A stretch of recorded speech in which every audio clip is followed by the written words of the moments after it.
आता कोल्हापूरमधून एक महत्त्वाची दृश्य आपण सध्या पाहतोय। पंचगंगा नदीची पाणी पातळी ही 32 फुटांवर आहे। कोल्हापुरातील 52 बंधारे सध्या पाण्याखाली गेल्याची माहिती आहे। नदीचा हा प्रवाह आता संपूर्ण गावामध्ये येताना आपल्याला पाहायला मिळतोय। तर नदीची इशारा पातळी ही 39 सध्याची आहे आणि जी पातळी धोक्याची आहे।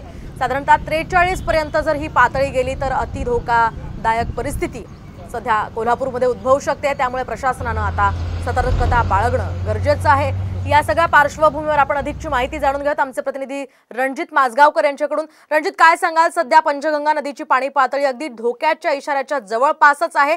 काय सध्याची माहिती मिळते? प्रशासनाने कशा पद्धतीने तयारी केली आहे यासाठी?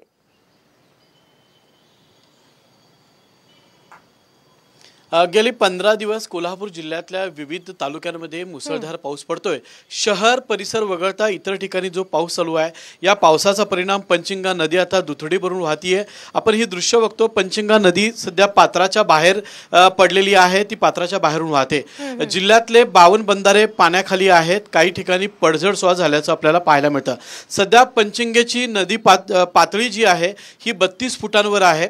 इशारा पातळी 39 फूट तर धोक्याची पातळी 43 फूट आहेत। जिल्ह्यामध्ये असा जर पाऊस सुरू राहिला तर पुन्हा कोल्हापूर जिल्ह्याला पूर सदृश्य परिस्थितीला सामोरे जावं लागणार आहे।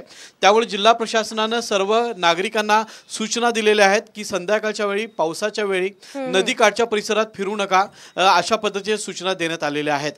कोल्हापूर शहर वगळता संपूर्ण जिल्ह्यामध्ये मुसळधार पाऊस सुरू आहे। त्यामुळे कोल्हापूर पासून कृष्णेला जे पाणी जातं आणि कृष्णेतून पुन्हा कर्नाटकच्या दिशेने जे पाणी जातं तर ते आलमट्टी धरणातून पाणीचा विसर्ग पुढे करावा आणि पंचगंगाची पातळी जो फुगवटा आहे तो कमी करावा अशी मागणी देखील आता करण्यात येते।